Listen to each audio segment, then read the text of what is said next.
Holding date has been set for former President Jacob Zuma's corruption trial. Judge Piet Koen has proposed the 15th of August. Zuma wants the Supreme Court Judge President Mandisa to reconsider his application for the recusal of lead prosecutor Billy Downer. eNCA's Siphamandla Goge is covering the story and joins us now. Siphamandla, so it's set the 15th is in fact the holding date, but there's clearly still a lot that needs to be finalized around that decision that the former president expects from the Judge President Mandisa, which could open another whole case where, as we heard with Judge Koen saying, he's allowed to explore other remedies if he's not particularly satisfied with that outcome.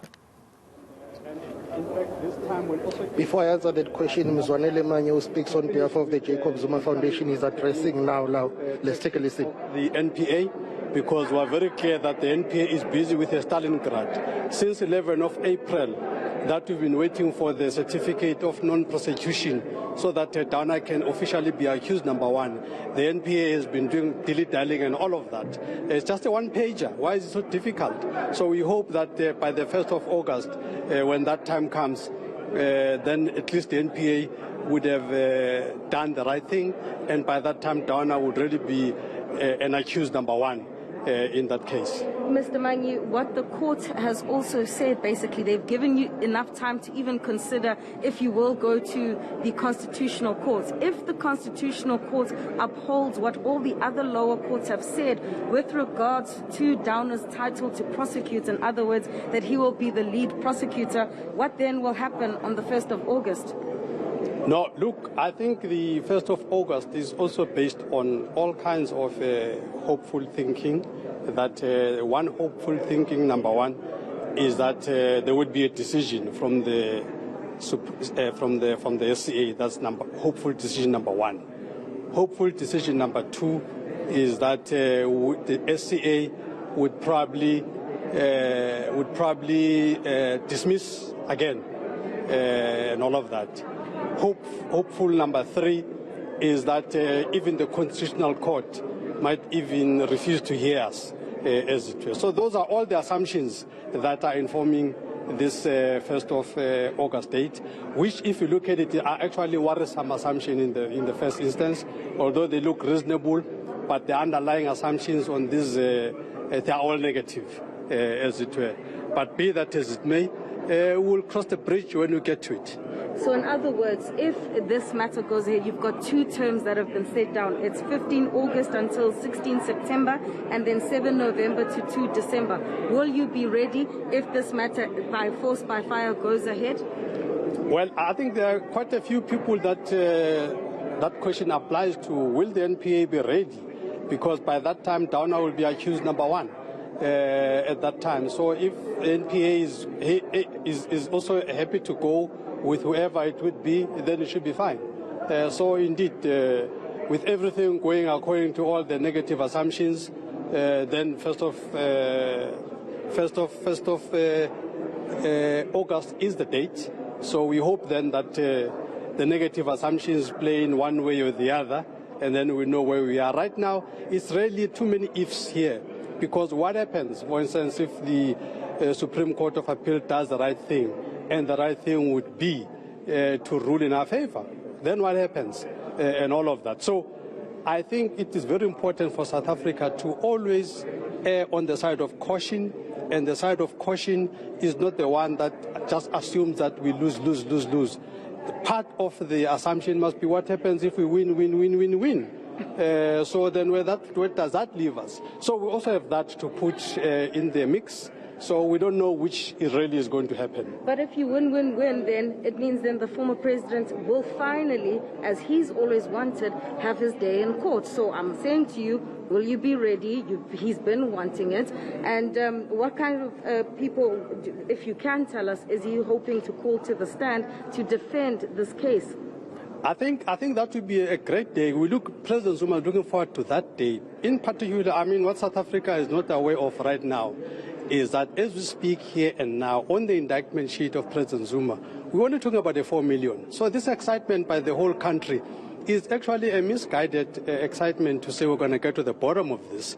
The real culprits are not even in the space. So for President Zuma to take the stand, hopefully, we're going to talk about the billions that Delil spoke about in Parliament. Those are the billions that people should be worried about. President Zuma is a small fry in this scheme of things. Yeah? But even 4 million counts. I beg your pardon? I'm saying even 4 million counts. It doesn't matter the amount. It's the allegation. No. It's just a lousy allegation which is not even linked to any particular contract. You see, you should be able to be in a position that says, here is 4 million on the table, here is this contract that you enabled and all of that. None of that is on the table. It's just wishy-washy story that has been put here by the NPA, which President Zuma will easily respond to. But I'm trying to say to you today, the key issue here are the billions of rands that were squandered somehow in the arms deal, and the beneficiaries of those billions is not President Zuma. So this case must focus on who are the real beneficiaries of these billions. It's not President Zuma. So we're looking forward to that day. This 4 million is a really non-issue. President Zuma will explain that very easily. I mean, in that 4 million, by the way, part of what is included are just things like car wash bills that are part of this thing, dry clean, that is part of this thing. It's just because it's happened over years. So when you think it's 4 million, the impression is given that a chunk went in. No, it's just a collation of rats and mice over years. It comes to that amount. But none of that, President Zuma will make the case here that none of that is corruption related.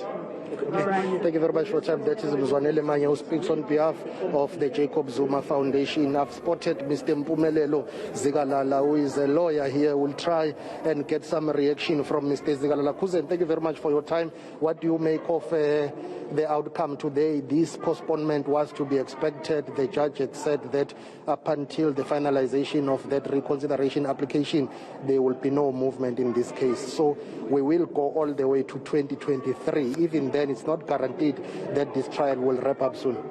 I think it achieved what the judge wanted to achieve, of saying, I'm not going to accept any postponement. I want submissions so that I can be able to interrogate.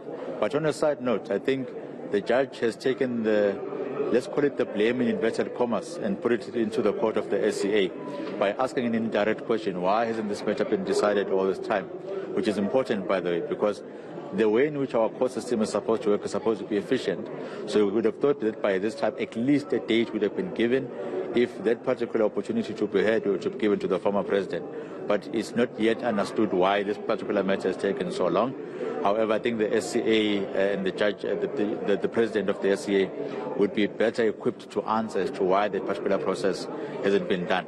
But in accommodating all these to and fro movements that you are doing, then Judge Kun decides that let's move it to the 1st of August. Give it ample time for everybody to prepare themselves.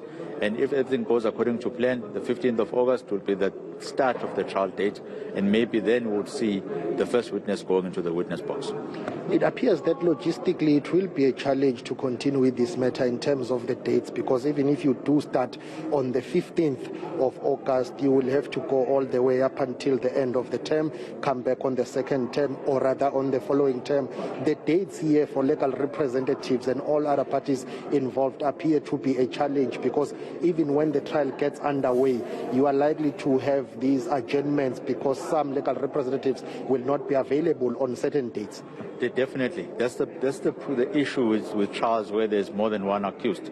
That's the issue with trials in which you'd find that the number of witnesses are too many in order for them to be able to come to court. So it is going to apply that particular pressure, and it may mean that there may be even more days that may be allocated to this matter, and I don't think it's going to finish within the allocated trial dates. There's definitely more time which is going to be required. And taking from the type of litigation strategy of both the parties, I don't think they are the type of litigants in which they're going to maybe accept or have more admissions. They're going to want to ventilate every single point which is going to be stated by one party or the other. So you may see cross-examination maybe taking 2 or 3 days, examination in chief taking 1 day. So definitely I don't think this matter is going to finish anytime soon.